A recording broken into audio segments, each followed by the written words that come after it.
but I'll give you a little area here. Right, so when we're doing a lot of those really easy faux flower roses, right, we just give ourselves the illusion of any color. Just kind of give us a nice shape here that kind of looks not a perfect round, but, you know, a little bit of petals there, right? You got some nice little bumps going on around the edges, right? So I got some dry spots, but we'll add more paint. All right, so just keep adding more paint and let this dry. We'll continue playing around with our daisy stroke. So this is where I started getting, you know, I really wanted to curl some of my strokes around some of these buds, and I get up on my chisel, and then you can even do a second bump. And then if you see some of my roses, right, this is how I get some of those petals to kind of float around the rosebud. But I want it to kind of catch from something, so I have this little tail that I've created, and then I put pressure. Right, so it's just up on the chisel and bumping back out again. Right, so we're not drawing with our brush, guys. We're not, that's drawing. Bumping, right? The back of my brush is not moving, just the front of my brush is moving. This is drawing. Right, so you can see that both sides of my brush is following. When you watch the back of my brush, let me see if I can get closer for you.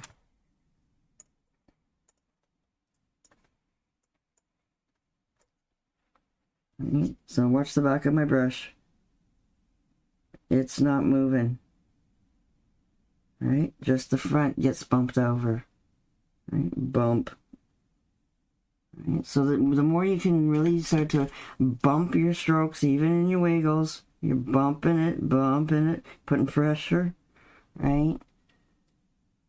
It's totally different than your flower that you're drawing, and that's what most of us do in the beginning. And it's still pretty, a lot of it, but the more you can bump and push yourself you'll get a little bit different look, and because I say there's like 6 different shell strokes.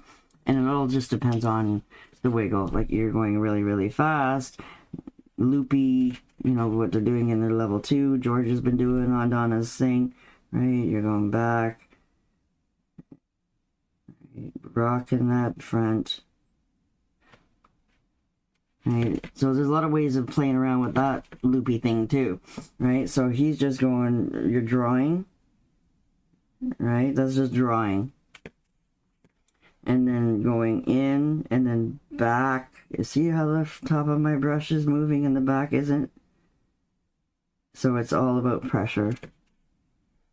Pressure. Lift upon that pressure to release the bump. Rock it back. And then bring it over to the front again. Alright, so that's how I do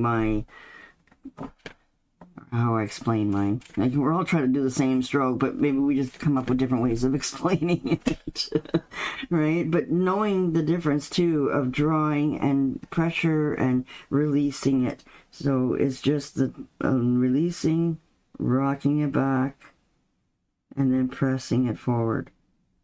You see the difference, guys? I'm not hearing any feedback, so I'm here. Okay, I see the faces going. Yeah, right? So the more you push yourself, start here. Hey, it's a great place to start. It looks great, right? You're getting results, you get a nice gradient, you got your colors there, perfect. But then it's just about keep pushing yourself, right? And seeing the difference and feeling the difference, right? Like, you can watch me all day long 100 times, but you got to feel that difference in your brush yourself and play with the differences. Right?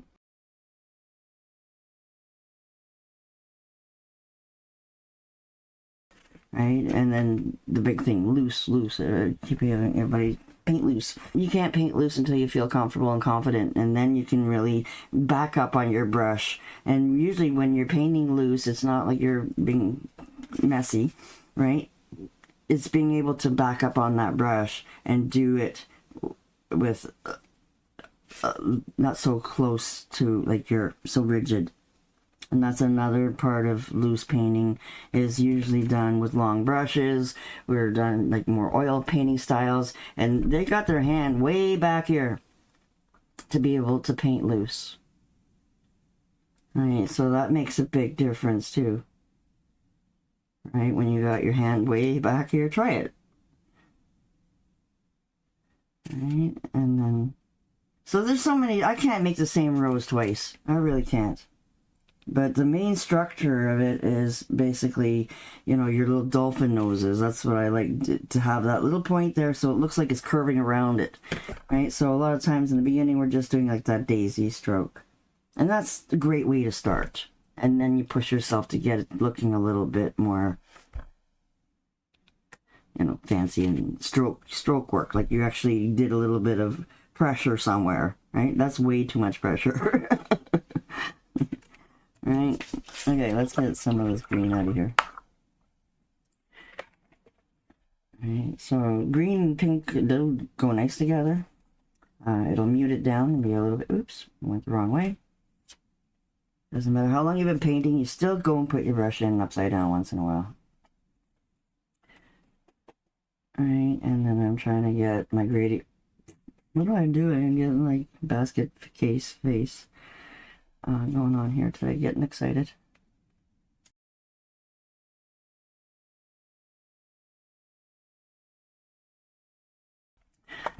Okay, so you definitely, again, if you took my rose course, building those petals in a little bit smaller and smaller and smaller as you get to the closer. So when you're at the back, you definitely want to have, you know, some bigger ones, and you can definitely go a little bit in front of each one or behind, and I'm pushing myself to do these upside down. But in the beginning, if you feel like you want to, you know, keep pushing your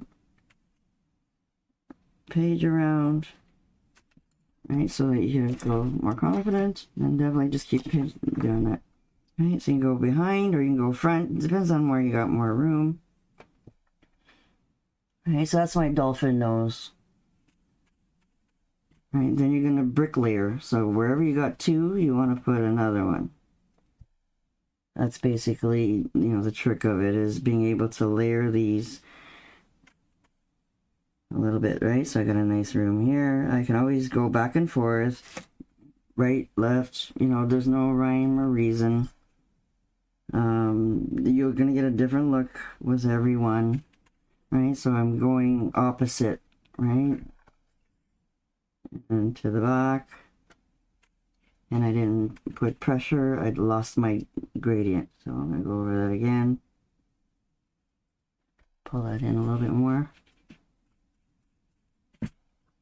And then just kind of slowly going closer and closer and smaller.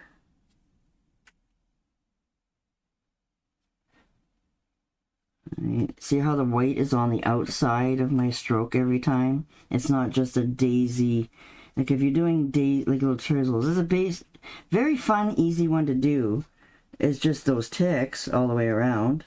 Right? When you're doing beginner classes, you guys are teaching, you know, you want to do something super easy, then don't get into that much detail, right? But definitely you can keep going smaller, and then you can reverse it, right? So you got some coming in the inside, you have your white line is dictating, right?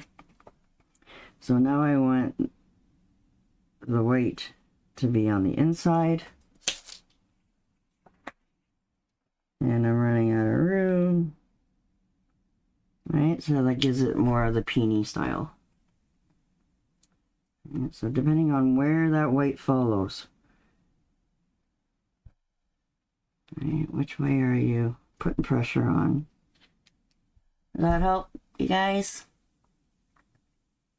For a quick reminder, it's all in my program, guys. Definitely you gotta jump on it if you haven't yet, or maybe you skipped over that part, or but definitely some people will go and pick all their favorite parts and just do them. But I can't say enough by starting at the beginning, because I don't repeat things in my program. I slowly show you new things and keep bumping it up and bumping it up so they get harder and harder. So if they're feeling any point of the time where they're feeling too hard, then maybe you got to back up and play around with some of the other courses before it again.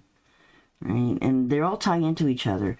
Like I said, I can't say enough of that course number 3. Playing and dancing with that liner brush. Right? And definitely, oops, there goes my brush. Playing around with your liner brush is going to also help you with your round brush techniques. So it's just a big fat round liner brush.